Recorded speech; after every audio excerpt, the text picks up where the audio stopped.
मैं professor doctor Anjum Rahman एक gynaecologist हूँ, कैंसर सर्जन और लेप्रोस्कोपिक सर्जन हूँ। मेरा स्पेशल इंटरेस्ट है इन विट्रो फर्टिलाइजेशन यानी कि IVF और इनफर्टिलिटी के पेशेंट में। जैसा कि हम आपसे डिस्कस कर रहे थे पिछले दिनों के जी मेल फैक्टर इम्पोटेंसी या इनफर्टिलिटी यानी कि बच्चा ना होना या खुदा ना खास्ता कोई ऐसे इश्यूज़ हों जिससे आप अपने पार्टनर से नहीं मिल सकते, उसकी क्या वजूहत हो सकती हैं, हम उसको कैसे ट्रीट करते हैं और उसमें क्या एहतियात करनी चाहिए। आज मैं आपसे ये डिस्कस करूँगी कि हमारी कम्युनिटी में बड़ा मिसकंसेप्ट है कि जो मेल फैक्टर इनफर्टिलिटी होती है, पहली बात तो ये कि जो मेल पार्टनर होता है वो बहुत अवॉइड करते हैं कि उनका टेस्ट होना हो, और अगर टेस्ट हो जाता है और उसमें से कोई ऐसी चीज़ें निकल आएँ जो हमें लगता है कि जी उनको हम जब डिस्कस करते हैं कि जी ये वजह हो सकती है इनफर्टिलिटी की यानी कि बच्चा ना होने की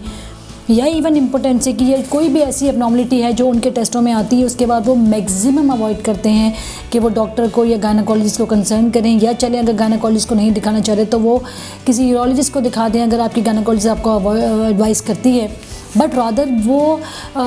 कोशिश करते हैं कि वो सेकेंड लाइन थेरेपी पे जाएँ या कोई ऐसी मेडिकेशन ले लें जिससे उनका जादुई तौर पे ये मसला कुछ ही दिनों में हल हो जाए, और फिर वो उसके बाद आते हैं कि डॉक्टर साहब आप हमारा रिपीट टेस्ट करवाएं।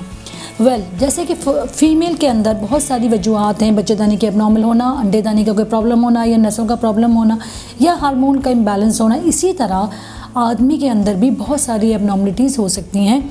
मगर सबसे अच्छी बात है कि बहुत हद तक ये एबनॉर्मलिटीज़ ट्रीटेबल हैं, यानी कि वो सिंपल प्रॉपर टाइमली दवाएं इस्तेमाल करने से और दवाएं लेने से वो नॉर्मल हो जाती हैं।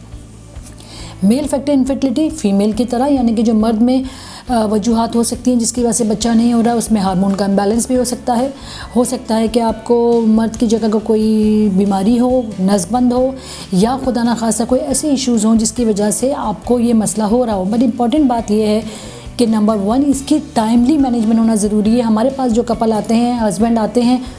और वो अपनी कहते हैं डॉक्टर साहब पहले मेरी वाइफ का इलाज करें, मैं अपना टेस्ट बाद में करवाऊंगा। बाय द टाइम हम पेशेंट की फ़ीमेल की ट्रीटमेंट शुरू करते हैं, पहली बात तो ये कि हमारे पास कपल बहुत लेट आते हैं, 3, 4, 5 साल तक वो वेट करते हैं। बल्कि मेरे पास ऐसे भी कपल आए जो शादी के 18 साल के बाद आए कि जी हमने सोचा कि अब ट्रीटमेंट करवा लें। लकीली उन्होंने कंसीव किया, वो एक दूसरी बात थी, ये तो अल्लाह की तरफ से होता है, मगर ये बड़ा कॉमन है। और उसके बाद वो अवॉइड करते हैं अपना टेस्ट करवाना, सीमेन एनालिसिस जिसको हम पानी का टेस्ट कहते हैं। पहली बात यह है कि ज़्यादातर जो बीमारियां हैं वो ट्रीटेबल हैं, अल्लाह के करम से उसका इलाज मौजूद है। और अगर नहीं भी ट्रीटमेंट तो हमारे पास सेकंड ऑप्शन थेरेपी है, यानी कि हम IUI करें या IVF करें या ICSI करें, वो भी ट्रीटमेंट मौजूद है। आजकल साइंस इतना एडवांस कर चुकी है कि आपकी बहुत सारी बीमारियों की ट्रीटमेंट अवेलेबल है।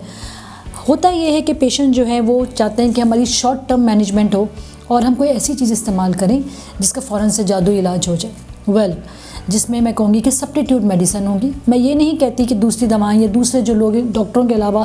फिजिशियंस के अलावा या गायनोकोलॉजिस्ट के अलावा, यूरोलॉजिस्ट के अलावा आपको ट्रीट कर रहे हैं वो गलत हैं, मैं ये बिल्कुल नहीं कह रही। मगर ओवर द टाइम हमने देखा कि जो पेशेंट हमारे पास आते हैं और वो कुछ ही दिनों में या कुछ ही महीनों में वापस आते हैं कि डॉक्टर साहब मैंने फ़लाँ पुड़िया इस्तेमाल की है, मैंने फ़लाँ ये इस्तेमाल किया और देखें जी मेरी रिपोर्ट नॉर्मल है। बहुत सारी चीज़ों में मैं फिर रिपीट करती हूँ, मैं ये नहीं कह रही कि वो लोग गलत हैं, मगर अगर आप गलत लोगों के पास जाएं जो कि क्वालिफाइड ना हो या कोई सब्स्टिट्यूट मेडिकेशन ऐसा लेना शुरू करें। ओवर द काउंटर ड्रग का बड़ा हमारे पास रिवाज है कि पेशेंट खुद चले जाता है जी फार्मेसी और दवा ले लेता है, या किसी ज़रूरी नहीं है कि हम डॉक्टर्स की फार्मेसी, किसी और हर्बल फार्मेसी पे चला गया, उन्होंने प्रॉपर प्रिस्क्रिप्शन नहीं लिया और वो दवा लेते हैं। ज़्यादातर उन दवाओं में कुछ ऐसी चीज़ें होती हैं जिसको हम स्टेरॉइड्स कहते हैं। ये आपकी ज़िंदगी के लिए बहुत ख़तरा है। स्टेरॉइड्स बिल्कुल जब इंसान की ज़िंदगी जारी होती है उसमें लास्ट रिसोर्ट होता है, मगर वो एक लास्ट रिसोर्ट होता है। जब आप बहुत लंबे अरसे के लिए लेंगे तो उस पर आपके जिगर पे, आपके गुर्दे पे, इवन आपकी हड्डियों पे और आपकी ओवरऑल बॉडी पे इसका बड़ा नेगेटिव इम्पैक्ट होता है जो आगे जाके आप फेस करते हैं। खुदा ना खास्ता आपकी बॉडी में सीवियर कुछ चीज़ों की कमी हो जाती है, क्योंकि हमारी बॉडी का एक मैनेज है, ब्रेन से लेके हर ऑर्गन उसको प्रॉपरली हार्मोनल बैलेंस होता है। जब आप बाहर से बम्बार्डमेंट करेंगे इस तरह की दवाओं की तो आपका ये सारा बैलेंस डिस्टर्ब हो जाएगा, आपकी किडनी का फंक्शन एबनॉर्मल हो जाएगा, आपका लिवर काम करना छोड़ देगा और आपकी हड्डियों पे इफेक्ट होगा। आपके इवन जो फीमेल जेनाइटेलिया है उस पे मेल जेनाइटेलिया है ये इस पे इफेक्ट करेगा।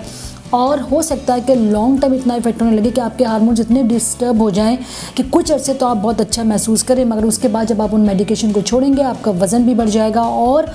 आपका ये जो इनफर्टिलिटी है यानी कि औलाद ना होने की जो वजूहत हैं जो कि बहुत हद तक ट्रीटेबल हैं, खुदा ना खास्ता ना सिर्फ वो इतनी ज़्यादा उसके बाद उसका शट डाउन होगा, बल्कि अल्लाह ना करे आप इम्पोर्टेंट भी हो सकते हैं, यानी कि आप अपने पार्टनर के साथ नॉर्मल एक जो सेक्सुअल रिलेशन है वो मैनेज नहीं कर पाएंगे अगर आप इसको बहुत ज़्यादा लंबे अरसे तक लें और बहुत ज़्यादा हैवी मिकदार में लें। So that's very very important कि आप कुछ वक्त के अच्छे के लिए, जैसे मैंने आपको बताया कि बहुत सारी मेडिकेशन अवेलेबल हैं जो कि इम्पोर्टेंट पेशेंट के लिए, मगर उनका बहुत ज़्यादा साइड इफ़ेक्ट है, तो आपने इसी तरह ओवर द काउंटर मेडिकेशन या सेकेंड लाइन ट्रीटमेंट या सब्स्टिट्यूट थेरेपी को बहुत सोच समझ के लेना है। आपका वक्ती इन चीज़ों को मैनेज करने के लिए हो सकता है कि आपका सीमेन एनालिसिस कुछ ऐसे तक सही हो जाए, आपकी प्रॉब्लम सही हो जाए, मगर जब आप उसको छोड़ेंगे तो उसका जो रिवर्स एक्शन होगा वो बहुत ही ख़तरनाक होगा आपके ब्रेन को, आपके फेफड़ों को, आपके दिल को, आपके जिगर को और आपकी किडनी को। सो दैट्स वेरी इंपॉर्टेंट कि प्रॉपर ट्रीटमेंट लें। जैसा कि मैं आपको बता रही हूँ कि बहुत ज़्यादा मेल फैक्टर इम्पोर्टेंसी की इनफर्टिलिटी या ओवर इम्पोर्टेंसी की जो ट्रीटमेंट है वो अवेलेबल है। ज़्यादातर जो मेल पार्टनर की ट्रीटमेंट, हार्मोनल डिस्टर्बेंस होना, थोड़ा बहुत सीमेन में अच्छे वाले जरासीम का कम होना या थोड़ा बहुत सीमेन काउंट का कम होना, ज़्यादा हद तक मोस्टली मेडिकेशन से रिकवर हो जाता है और 2 से 3 महीनों के बाद ये सही हो जाता है। सबसे इम्पॉर्टेंट बात यह है कि पेशेंट बड़ा परेशान होता है कि जी डॉक्टर साहब मैंने पानी का टेस्ट करवाई, ये एबनॉर्मल था। मेल पार्टनर का जो पानी का टेस्ट है, कभी भी एक टेस्ट पे हम डायग्नोज नहीं कर सकते 100% कि जी इसमें कोई डेफिनेट एबनॉर्मलिटी है। हम यूजुअली पेशेंट को 2 से 3 मंथ की ट्रीटमेंट देते हैं और फिर हम कॉल अपॉन करते हैं आफ्टर 2 to 3 months और फिर वी विल रिपीट इट। अगर रिपीट में भी परसिस्टेंटली वो चीज़ आती है जो आपको लगा कि जी आपने टेस्ट करवाया और आपने मेडिकेशन दी, उसके बाद आपको कोई ना कोई ट्रीटमेंट सोचनी पड़ती है, हो सकता है, मगर कुछ परसेंटाइल ऐसा है आपका मेल फैक्टर इनफर्टिलिटी का जिसमें आपको डेफिनेटली कोई इन्वेजिव ट्रीटमेंट लेनी पड़ेगी, जैसे IUI है और IVF है। वो डिपेंड करता है कि आपकी जो पैरामीटर्स हैं या जो हमने आपका टेस्ट करवाया उसमें क्या इफ़ेक्ट आया या क्या चीज़ें आई। फिर मैं आखिर में ये मैसेज दूंगी कि प्लीज़ अवॉइड करें over the counter medication, substitute medication, क्योंकि आप सिर्फ इसमें कुछ वक्त के अपने इलाज के पीछे, ये जल्दी इलाज के लिए, ये मेडिकल ट्रीटमेंट के पीछे भाग रहे हैं, मगर ओवरऑल आपकी पूरी बॉडी को इसका बहुत ज़्यादा हार्म होगा। मैं अल्तमश क्लिनिक में बैठती हूँ रोज़ाना 2:30 बजे से 4:30 बजे तक। आप आएँ अल्तमश हॉस्पिटल, किसी भी तरह की कोई कंसल्टेंसी लेनी है मैं अवेलेबल हूँ।